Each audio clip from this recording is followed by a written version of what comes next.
D'abord, je vous propose d'écouter ou de voir la réaction peut-être la plus attendue, celle de Nicolas Sarkozy, partie civile, rappelons-le, dans ce procès. Michael Darmon, Valérie Astruc, Marie Cazot. À l'agenda du président, un événement, la conférence sur les finances publiques, avec une déclaration à 12h45.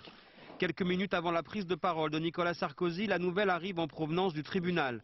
Et lorsqu'on lui demande d'évoquer la relaxe, il préfère évoquer un autre événement sur son agenda personnel. Je vous remercie je pensais que vous preniez la parole pour me souhaiter un bon anniversaire. Et ça ne m'étonne pas de vous. Je vous en remercie infiniment. Et pour le reste, attendons de connaître les éléments avant de les commenter.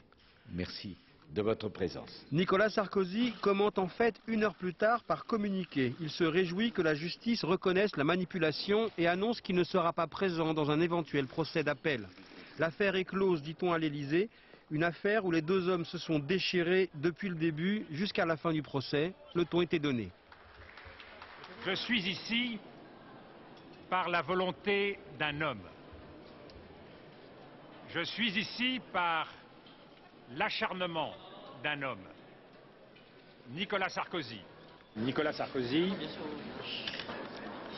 avait promis de me pendre à un croc de boucher. Je vois que la promesse a été tenue. Aujourd'hui, les messages sont plus modérés, mais la méfiance subsiste. Ce que j'aurais aimé, c'est que la justice nous dise pourquoi cette machination a été mise en œuvre. Pour servir qui? Pour bénéficier à qui? Cette question-là est aujourd'hui sans réponse et c'est un peu dommageable. Elle donne une petite impression regrettable que les lampistes sont condamnés mais que peut-être les commanditaires ne le sont pas. Entre Dominique de Villepin et Nicolas Sarkozy, la politique devrait reprendre ses droits. Avec un principe, entre ces deux-là, tout est possible.